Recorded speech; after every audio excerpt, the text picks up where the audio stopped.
Our goals today is to review the STAR writing rubric. We're going to go over those and talk about what makes it, what's a 4 and what makes it a 4. What is the state looking for? What are they telling us they consider good writing, the highest score? We're also going to take a look at the assessed curriculum. These are the TEKS that our students are assessed on. So we'll take a look at that assessed curriculum and talk about how we're going to weave that into our instruction. We're also going to develop a plan for writing instruction. And I'm going to share with you a framework that works very well in the classroom, as well as some instructional strategies that you can take into your classroom to support the assessed curriculum. And so that's kind of like our day. The morning part will focus mostly on the state documents, taking a look at the blueprint for the assessments, the assessed curriculum, taking a look at some samples. And then the afternoon will be spent with the majority on instructional strategies that you can carry into your classroom. So let's begin by reflecting on this past semester. We're going to develop a vision for writing. So I want you to think about this first semester. How often did you have your students write? Was it daily? And if it wasn't every day, did you do it weekly? Was it 1 day a week, 2 days, 3 days? Did you do it all 5? So 1, how often? 2, how often did you provide direct writing instruction? Meaning you talked about how to narrow an idea and select a topic. Did you talk about, how often did you talk about introductions, how to get started, transitions, how to move the story along, paragraphing, the mechanics as well, and how to wrap it up in a conclusion. So how often did you provide that direct instruction? And how much time did you allot for writing? Did you write 10 minutes a day, 15 minutes? When you did do it, you know, if it wasn't daily or weekly. How much time each session did you allot for writing? With that reflection, think about where you want to go. That, you know, we get started and get going. This is what we did, you know, but where do you want to go? What would you like to see happen second semester? So on a Post-it note, I put out a couple of colors. Pick a color, doesn't matter which color, and write a vision statement. My vision for writing in my classroom is, let's create a vision statement. Where do you want to go this next time, this next semester?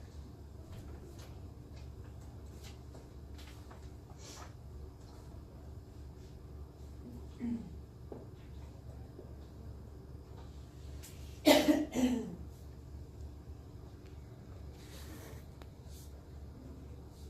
how those fit and work together.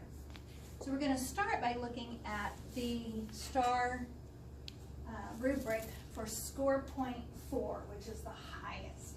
So if you will, take a look and spend a few minutes just reading the 3 sections and highlight the key points, the key, oh, I'm so sorry, I'm sure I am.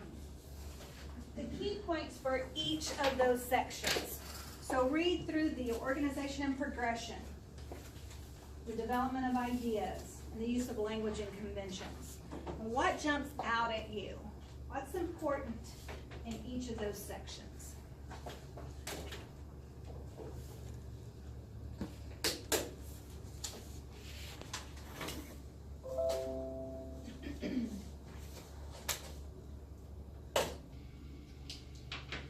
Take a look at the very first bullet. What is the state? How are they defining? What are they saying is a good paper in regards to organization and progression? Let's look at that first bullet. What did you highlight? The essay is clear. Clear. Yes. a thesis statement, controlling idea. That's right. Has a clear controlling idea or central idea. They use organizational strategies. Okay? Organize. There's some strategies there. You can see how it's organized. What else jumps out? Starting with that second bullet. Unified and coherent. Okay, unified and coherent. Makes sense. Anything else for that second bullet? What about the third bullet? Meaningful transitions. Meaningful. Ooh, not just a transition, but a meaningful transition. That's the difference when you start looking down, what, we've got a 3 and a 2 and a 1. So for us to get a 4, it has to be meaningful. What else jumped out at you? Relationships among ideas. Yeah, that sentence to sentence connection. It's not just an isolated event and we're moving on. There's a connection from one idea to the next idea. A sentence to sentence connection. All right, let's look at that middle part, development of ideas. What did you highlight in that first bullet? Specific. Okay, specific and well chosen, right? Their examples are very specific and well chosen. Substance. Their substance. It's gonna add to your paper. Okay, our second bullet, Disengaging. engaging. When we read it, we're excited about it. It's engaged us as a reader. They connect ideas in interesting ways. Yes. Not just connecting the ideas, but in an interesting way. And unique. Unique. Hey, you know, when you pick up that paper, you can see that writer. Voice, yes. Okay, the use of language and conventions, the first bullet. Word choice. Word choice. Precise. Purposeful. Precise and purposeful, that's exactly right. They have chosen their words carefully to help paint that picture for the reader. Quality Add. and clarity, I would say. Mhm. Yes, it's, the word choice strongly contributes to the quality and clarity of the essay. In our second bullet, Sentences are well controlled. Variety. our sentences, they are varied, meaning we have long and short, they're well controlled, and again, they say for the age, they're not expecting fourth graders to write like seventh graders, but they do expect by fourth grade that we've hit those T's, capitalization, punctuation, they spell that out for us. So that's what they're looking for in a 4, is that those sentences are varied, but they also capture the essence of what a fourth grader should know. Remember, the third bullet, the last bullet. It's consistent, sentence boundaries and, capitalization, punctuation, but there will be some type of mistake. Sure. Yeah. They can make some mistakes, but they're looking for that age appropriateness, that's right. And the overall strength of the conventions contributes to the effectiveness of the essay. So they're looking for that, it's not just that they used it appropriately, but it actually contributes to the effectiveness. That they don't, you know, they use an exclamation point in the right place, or dialogue, so forth. And the errors that they make, that they're minor. It says, although minor errors may be evident, they do not detract from the fluency. So they can make mistakes, but it's not to the point where the reader's having to go back and reread several times to understand. Very good. So I just highlighted a few of those things. You guys have already addressed those. That organization is important, that there's some structure to the paper, it makes sense, it flows, but it's meaningful transitions. It's details and examples that are specific and well chosen. It's engaging and it's unique. So, and the word choice, being very purposeful and precise, varied sentences, and age-appropriate use of conventions. So what we're gonna do next is take a look at some of the samples from the state. I pulled just this past year's examples, and we're gonna take a look and look for those things that you talked about. Using your rubric, each group will have 2 essays. So read through each essay, and then to the side, and you can work in partners if you like, jot down, what are you noticing? Did you notice a meaningful transition? Circle that or highlight it and jot it down. What are you noticing? What's making this paper? The papers that you looked at scored the highest rating of 4. And so, and you know how the rating system works, right? Yes. You know, when you get your papers back from your kids, they had an 8, that means 2 readers gave them the highest score. If they have a score point of 7, that means 1 reader gave them a 4 and another reader gave them a 3, and so forth. If they had a 6, of course, they got 2 3s. If ever there is a situation where a reader scored it a 4 and another reader scored it a 2, then it has to go to a third reader. They will allow for 1 point difference, but they do not allow for a 2-point difference. So someone said, hey, it's a 4. Someone else said, I think that's more of a 2. Then it has to go to a third reader until they get it, you know, when there's just a 1 point. So there's only difference. 2 readers that do it? 2 readers, perfect. Yes. So these papers that you have before you scored a 4 at the highest. So you had 2 different papers from them. So I'd like you to look at number 13. I think that was the dancing one, about dancing. Acting. Acting, okay. So share with me just a couple examples, share with them. What did you notice that they did really well, using our rubric as, you know, our guide, and then share the example. But they have an interesting intro, Okay, tell me about that. and it says, do you know that that saying, practice makes perfect? That really applies to acting. Okay, so very engaging introduction. Asked us a question and then used a, you know, a phrase or a saying that we know. Do you know that? Practice makes perfect? Well, that really applies to acting.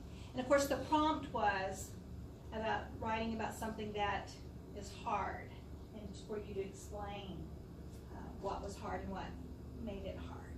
Anything else besides the intro for that paper? Something that you really felt lifted this paper up to a 4. Their word choice. Okay, give us an example. Where's this? I mean, it says, for one thing, you need to make a commitment that you will show up to practice and give it your all. You must assure the actors around you are hardworking, responsible, and trustworthy. Yeah. That's awesome. Yes. So move that paper along. Used a meaningful transition by saying, for one thing, let me tell you about it. And then they go on, but most importantly, you must act with expression. So I just picture this kid like writing Yes, with expression. absolutely. It's engaging. You just want to keep reading from this code. Very good. And with no spelling errors, or Yes. very few spelling errors and big words. It's very impressive. So very well Well controlled. organized. Yes. All right, so share with them the dancing paper.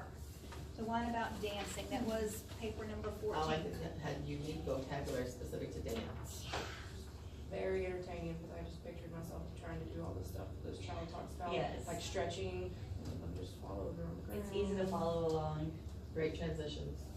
So give me some examples. Share when you say great transitions. What? First of all, then all of this, for example, one way, which are different things that she said throughout the paper that underline.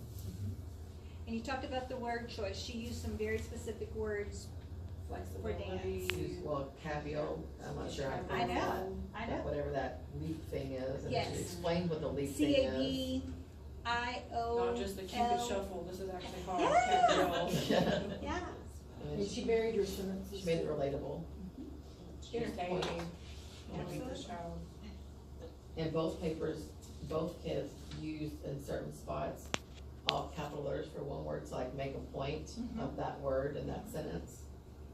They both did that. Appropriately. Mhm. Exclamation point for Again, when we one, go back to a rubric, it enhances the paper. question mark, and she even, so the one about the acting, he, or we kept saying he, but used a question mark, and when he said practice makes perfect, he put it in quotes, like air quotes with a question mark, so it's very how it should be written, you know, Absolutely. so. Okay, this side of the room. You had 15 and 16. 15 was about, the Parrot. bird, taking care of the bird. Yes. So what stood out to you, that made this paper a good paper? And then give us some of the examples that you noted. Well, for one, I'm impressed with this student because this student was already using complex sentences and compound sentences the correct way, followed with quotations and using the exclamation marks in the right place. The paper flowed to me. I knew what the prompt was without even seeing it. So that was. Very clear, yes, central idea yes. for this paper. The sentences were connected. Give me an example, how did you connect?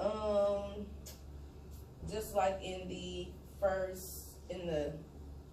introduction, it said, I tried to sound too excited when a neighbor paid for me and taking care of a parrot. I didn't think it would be such a hard job, but now I know that watching a bird, is hard work. So, and it's kind of like the thesis as well to me, when the, writer was writing. And then she does have 3 paragraphs. So, but so this one is not formulaic at all, which I think made it flow better, and it really gave her voice more. Because by the end of the first day, and then she tells everything that happened the first day, and then the second day was really worse, and then she tells everything that happened in the first day, and then, you know, the end, the climax, there was almost a storyline. The climax, and then Miss Smith walked in and said, "Get down off of there." So she really, kept you wondering what was gonna happen through the entire story. Her voice was phenomenal, and I know we don't really look at voices much anymore, but I we think do. that's what, That word choice, absolutely. yeah, the word adds to choice it. Yes. makes it so, engaging, because she knows how to really tell a Yes. story. And then really did move it along with by the end of the first day. Then I also learned. And she then did it all in one page. Second day was worse. These Yes. kids can write in one page, y'all. We don't Absolutely. think they can, but it was succinct, and it was, Planned. descriptive, it was very planned out. Yes. Absolutely. Anything else on that paper that stood out to you that the writer did really well? It's a good example. I liked the introductions and the total. Excuse me. The introduction started with an excitement in the voice, and then at the end, she actually ended with a question. So, Don't you agree? don't you agree?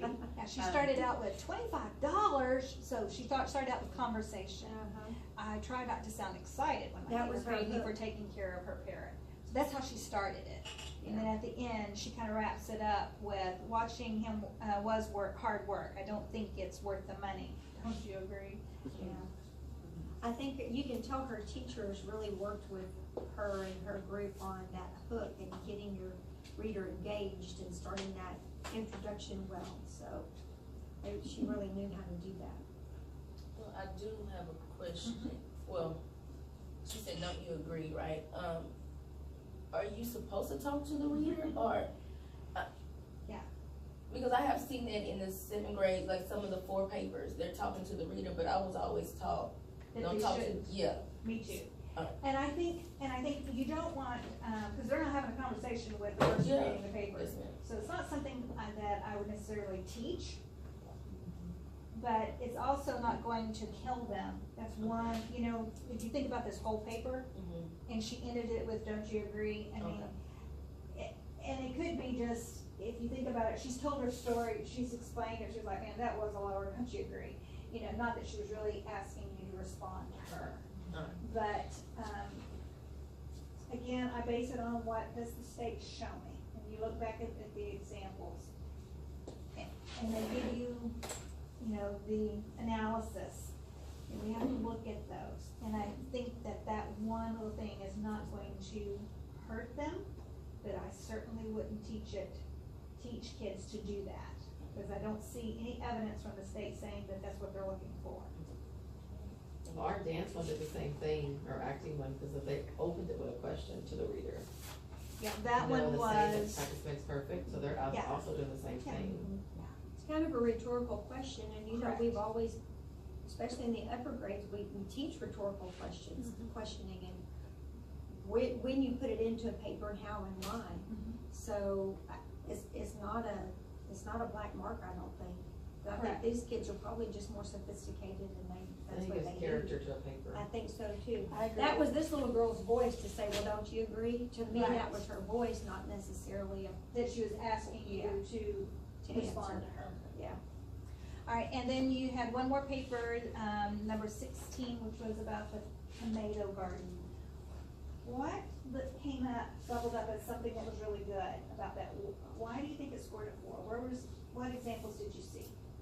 Well, I seen that it did have a thesis statement, and it also had their topic sentences for each paragraph, followed by something to support it.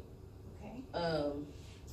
Now, I was kind of thinking about like this is following a formula. So in the 7th grade, this would probably been a 2 paper, but now that I think about 4th grade, it's amazing how they still supported their topics and everything. So Well, when you look at the analysis, and you're gonna look at that next. Okay. They specify, I mean, I'll go ahead and read it now so that you know. It says Okay. formulaic paragraph to paragraph transitions.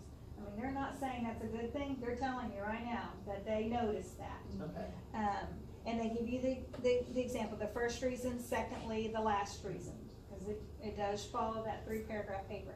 It says, but it does not detract from the logical and well-controlled progression of ideas, because all ideas are focused and they're strongly related to the essential idea. That's why it didn't hurt them, because they were focused and it still connected back. So, again, when you look at all the papers that they shared with us, did they all have that? No. Does it tell us that they're looking for formulaic? No. But if we can have all these other things, which you're gonna read about the analysis, that are good, that one thing isn't going to keep them from getting a good score. But I will tell you, one year at Willis High School, this has been 4 or 5 years ago, we had a group of students who wrote very formulaically, that's really a word. And it reflected overall, we could see it overall in the responses that we got back from the state. And some of our students did not score very well, because if you don't have a good command of everything else and you write Correct. with a formula, it's gonna kill you. Absolutely. Kids have to get past that Yes. formula. That's why it's driving you crazy, because you're trying to get your kids Right. past that. And so, but then again, you have kids who are not good writers, and at 4th grade, if they can do this and still have a command of the language, you're doing pretty well, but just don't teach it. Absolutely. Just don't teach that formula. Help kids find a variety of ways to transition. And we have evidence of it in all these Yeah. other papers, and we can go back, this was just looking at last year's, go back. I hope it was helpful for you to take a look at it. I'd like for you to look at the analysis now from the state, so in that One envelope. thing that you just said to add, Sure. when you have weak writers, especially in 4th grade where they have their first star writing test, we almost preach formulaic writing, that formula, use this, this, and this, because for those students who are weak in writing, it helps them to create the boundary for a paper, if you will. So it's hard to break that cycle, or those. Well, and I will tell you this, your problem is your pre-K, K1 and 2 and 3 are not helping you any, because you don't have, and I don't wanna be negative, but this is just the way it is. You don't have a writing program in your school yet. And so they're not getting it when they get to you, so they're going to struggle with writing. You can't help that. And you've got to catch them up. But more opportunities they have to understand, yeah, you can break it down into good paragraphs, but let's talk about how you can make it Yes. more interesting. And the more opportunity they have to write in that way, the more some of them are gonna get away from the formula. Even if you have to give them a guideline. Because we know if they have the formula and they don't have those other things, then we've just, they're dead. Yeah, then the one. So even with the formula, they're gonna be dead. They've got to have those other things for the formula to work. Yeah. Yeah, they've got to have the other things in place. So today we're gonna talk about how we can help kids get started with writing, how to move them along, what are some ways. But using these samples are great ways, because they're good examples. When we do our read alouds, pulling out those, examples that this writer and how they moved their paper along. Listen to this, maybe you do an anchor chart on just transitions. the struggle that they're having is how to move the paper along without going first reason, second reason. Well, how are others doing it? And when we see it, celebrate it, capture it, put it on an anchor chart, encourage them to use that in their writing. So, yes, ma'am. Absolutely, sure. So if you will, take out the papers from the folder, and at the bottom, you will read the analysis that the state provided for each of these. Food thought or anything that kind of you made you go, pause and go, For both of them, it's good to put down. affirmation? Yeah. Okay, yeah. So I hope it was helpful to spend some time going over these. I would encourage you to use them with your students. When you are teaching how, introduction, how to get started, how to engage your reader, pull out these samples. We're actually But- doing it Thursday. Okay, yeah. Because they're there for us, and we have several years worth, so use those. When you're talking about how to move it along, how to transition from one idea to the next, put those up there. Read it together in class. Highlight how that writer is moving it along, and then encourage them to go back to their papers, see how can they move it along. And again, I would encourage you to have an anchor chart where you capture just a few different ways, so that as kids are working, they can go back and look at it and go, okay, I can do it this way, or I'm gonna try this one. Giving them something else besides first, second, next, or last, something else to grab on. How else can I do that? So, very good. I also wanted to share with you, this came up at my last Canvas, some papers we got back had a score point of 0. They got a 0. I'm like, okay, what happened? How did they get a 0?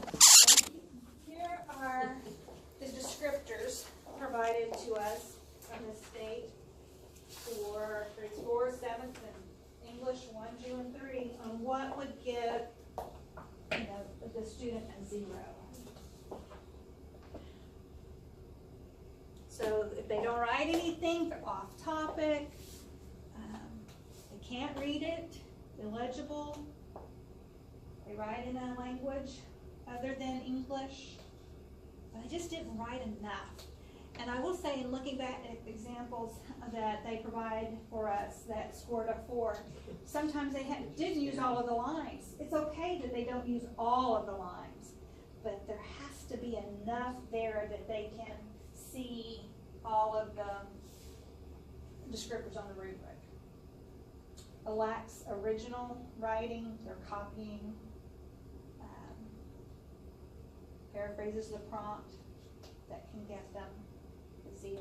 If they wrote in any form other than prose, they write it in a song or a play form, that can also get them the score point of 0. So the way my